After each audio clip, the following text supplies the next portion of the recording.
Atoy na naman nga po pala. Welcome back sa video natin, Toyots Pro and Atoy Tech, FB Atoy Tech sa Facebook, Technician sa TikTok. So andito tayo ngayon sa may dagat, so as you can see.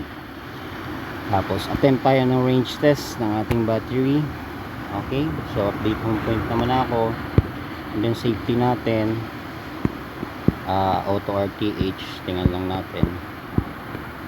RTH, okay. AR shadow, okay. Transmission natin, okay. Okay naman siya, naka FCC. Control, safety, advanced safety. So pag nabugsig ng lost, mawawala yung mabalik siya, ma-return siya. So ito yung attempt natin. Subukan natin. So meron tayong lumabas dito na interrupt area. Okay. So akit lang tayo.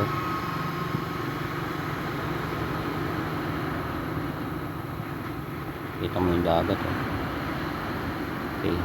So wala na ako naabante.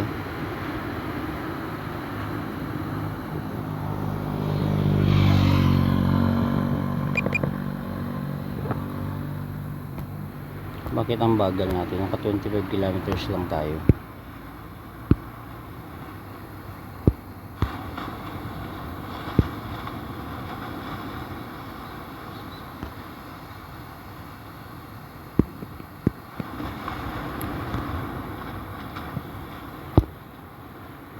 Baybayin lang natin to para at least po nagka problema. Tayin ko lang yung ano natin, siyang bagal masyado. Speed natin.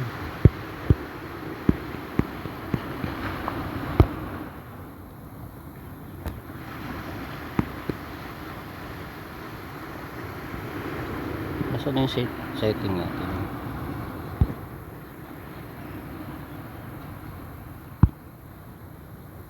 Sugad natin. Okay.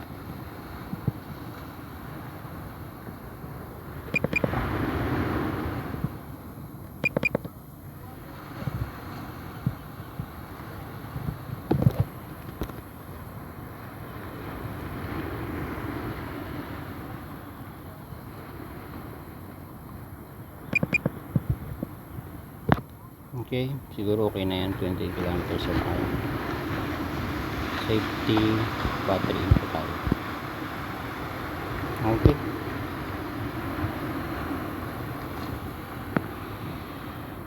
Baba na yung RC natin.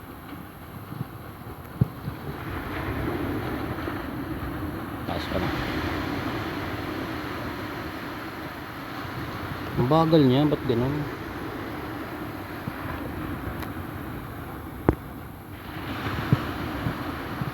Headwind tayo pala konti.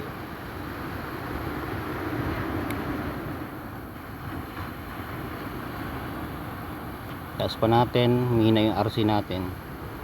Ba't ganon over transmission?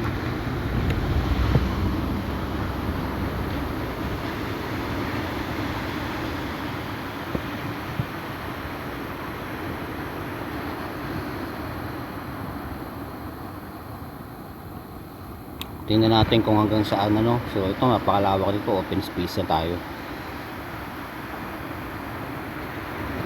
Andun na yan, dun. Okay. Parang bilis naman.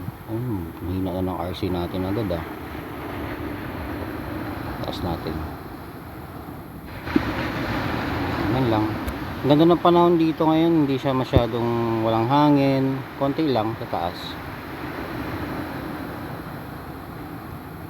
Taas pa natin mga 70 meters,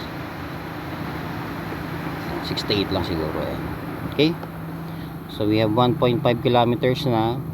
Okay, so ano, laban na yan. Mawawala siya dyan, bahala siya dyan, mawawala siya dyan. Kaya ito guys, 3,300 mAh yung sinitest natin ano. So pag at least tawag to, range test tayo ng mawala yung signal natin, so pwede naman natin ang pauwiin siya. So adjust lang ako dito, siguro nawawala na, umina na yung RC ko. So ito yung transmission nya, gandang test na rin to. Tapos nakatiklo pa yung transceiver ko nyan. Ayan, paibayin lang natin siya dyan.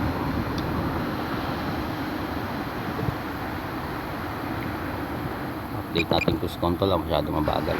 Pagpabalik, try natin mag sports mode. Okay, makakuha lang tayo ng range na maganda-ganda.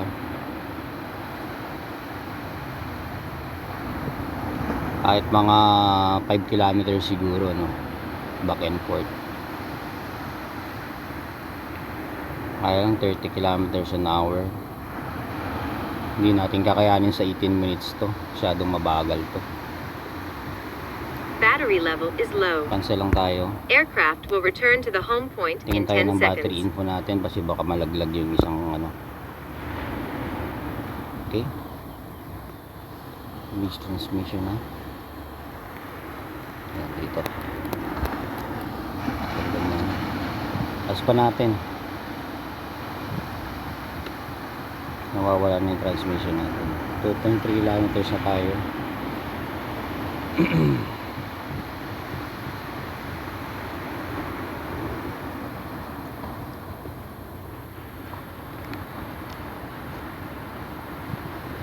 Normal na siya, kung malaglag siya dyan siguro may daan naman, ano. Hotel pa pala dito yung daan. Baka nandun na tayo.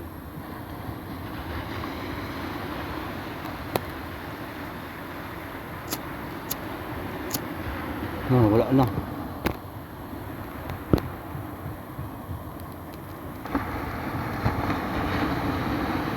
Tapos pa natin. Tumigil.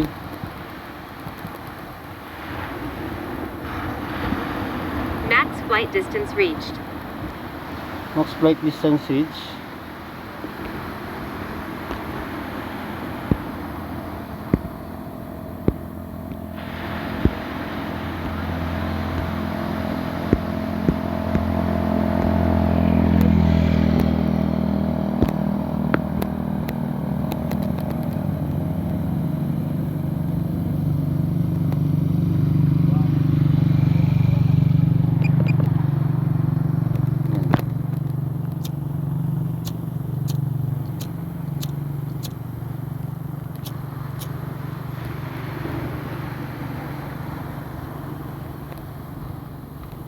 Ito na yung tulay. Hanggang dito na lang yung tulay.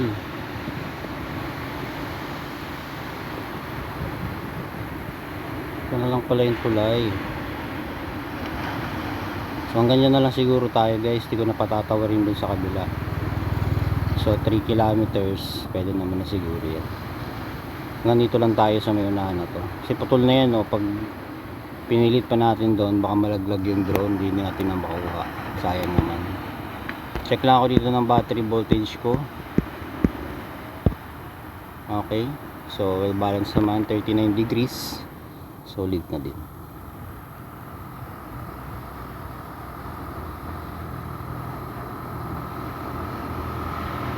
Okay, gusto ko pa sana ilayo, kaya lang awit na ako. Putol na. Pag nagka-problema tayo dun sa unahan, hindi tayo makakatawid din sa ano, sa anong yan, sa dagat na yan. O, tingnan nyo, oh.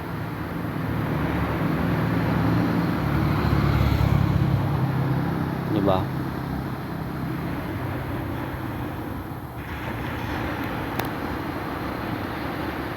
Sige, tawid natin. Bahala na si Batman. Sayang lang. 4 kilometers. 58.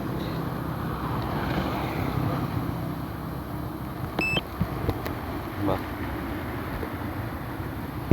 Konti pa. Pabuti natin ng 4 kilometers.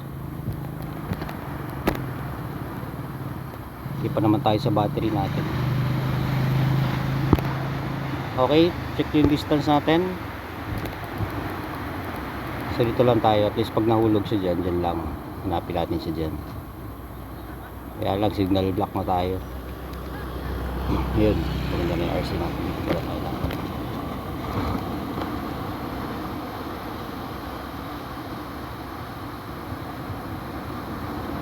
Pasotin.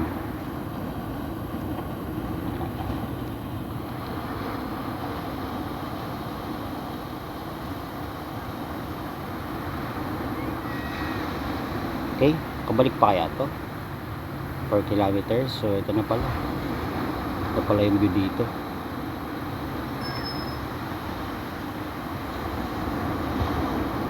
Okay, 4 kilometers, kaya pa 5 kilometers, pero sobrang layo na natin eh. Wala na tayong transmission.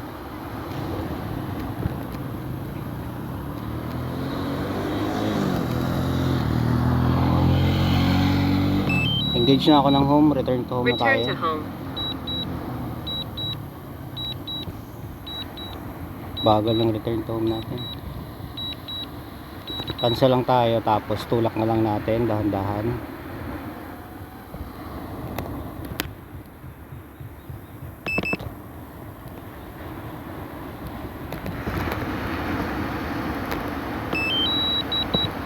Return to home.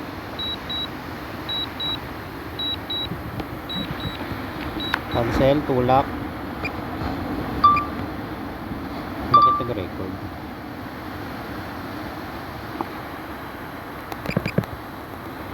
Yan. May headwind tayo pa sa lubog.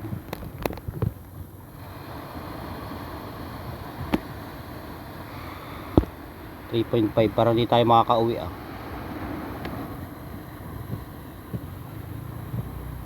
Layo oh.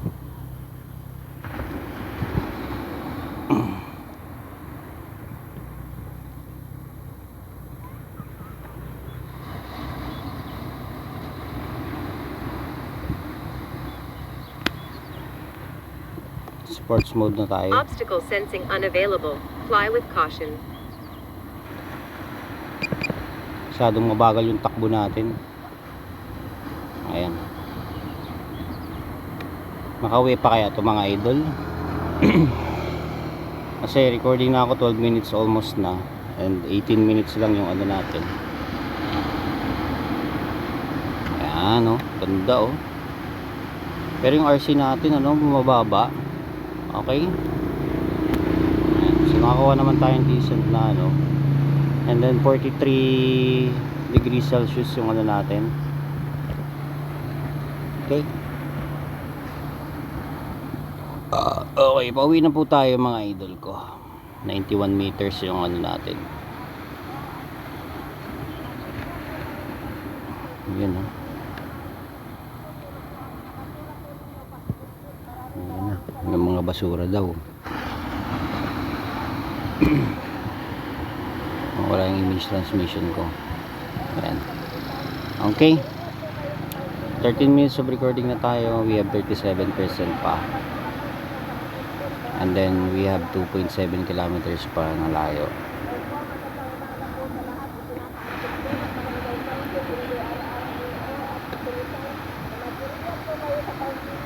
Okay, so now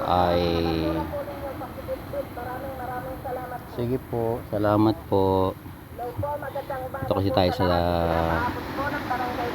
barangay council ng ano, San Jose. Okay, so naka sports mode na ako idol. Okay, tapos yung transmission natin nagkakaproblema at siguro naglalag na rin yung cellphone ko. So 2.2 kilometers idol. Kaya nito 5, kaya lang nagkandalo-loko yung ano ko, control ko eh. Pero sapat na siguro yun. 4 kilometers pabalik punta, 4 kilometers pabalik. So ayan na, 29 na no. So ito, kung sakali mag-descending siya, ay makokontrol pa natin siya. 27. So check tayo ng battery temperature natin. 3.2, 3.2, and then 4.6 degrees. So ayan, malapit na siya. So ano na lang tawag dito, almost 1.7 kilometers pa. Tayo pa pala.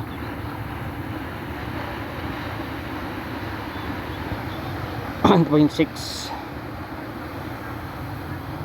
Pwede na siguro nating ibaba-baba, ano, altitude tayo konti-konti, ano tayo, baba-baba tayo konti. Sports mode na yun, idol, ha. Kasi dyan nagkakaproblema ang ESC, eh. So pumapasok na tayo sa warning zone kasi may airport dun sa may Bagasbas, so pero malayo pa yan, sobrang layo pa niya siya. Okay, so 19. Low battery. Return to home promptly. Okay, low battery na daw. Wala. 1 kilometro pa. Okay. Kaya pa naman yan. 3 volts. 1.4 na lang yan. Okay. Auto landing na siya. So ito. Landing. So ito, Critically tulungan low mo na lang battery siya. warning. Control mo pa yan. So nag-trigger na yung ating yung ating auto landing. So bababa na yan siya. Pero just in case, syempre, di ba? Ito, alalayan mo na lang yung sticks niya para at least hindi siya hindi siya mag totally descending. So ngayon sa S mode siya, nalimitahan tayo ng 27 km/h. Yan, naka full throttle ako, guys, ha. Naalalayan ko na lang yung stick para at least mapauwi lang natin siya. So dito ka, kasi huwag ka dyan sa buhangin kasi baka dyan ka bumagsak, eh. Okay. So 19 meters na lang yung natin from the ground. Most likely 500 meters na lang, kauwi naman siya siguro. And then may 11% remaining pa tayo. Okay, forward lang ako dito. Okay, guys, don't you worry, makakauwi naman yan. So ito, idol, yung battery mo. Alam mo naman kung sino ka. Pero flight time natin almost 17 minutes na ako nagre-record dito sa screen ko. So 300 meters. Okay. Ayan, nakita ko na yung van. Sa tricycle. Wala ka. Okay, si Kupalugs. Nandun na si Kupalugs. So 6% nakauwi naman siya, idol. Okay, so yan po yung 3,300 mAh natin. DJI Neo. Ayan siya. Safe and sound, idol, oh. Ayan. Ayan si Kupalugs, oh. Okay. Dito ka, punta dyan. Malalaglag ka dyan sa bench. Okay. Okay. Low-bat na siya. And then tingnan natin yung battery highest natin temperature. Napakalamig lang, sakto lang, 50 degrees. And then well balanced pa rin naman siya. Okay. Ayun lang, mga idol. Thank you so much. Test natin, nakapag proper range test din tayo. Kaya pa nito 5 kilometro, pero yun lang, nagka problema tayo sa mga setting natin. Hindi natin inasahan yung mga ganong bagay. Kung sakaling gusto niya magpagawa, pwede naman po. Kaya lang, syempre, hintayin nyo, tiwala lang mga bossing ko. Salamat po. Yun lang, at tech sa Facebook, technician sa TikTok. And yeah, God bless and safe flight po sa inyong lahat. Huwag nyo pong gagayahin yung mga ginagagawa ko dito, ha. Pakita ko lang din home, yung ilang minuto siyang lumipad, profile, gaano siya kalayo. Okay, so we have 8.37 kilometers on 18 minutes of duration time natin. Okay, so yun lang, mga idol ko. Thank you so much and bye for now. Peace. Alay ko.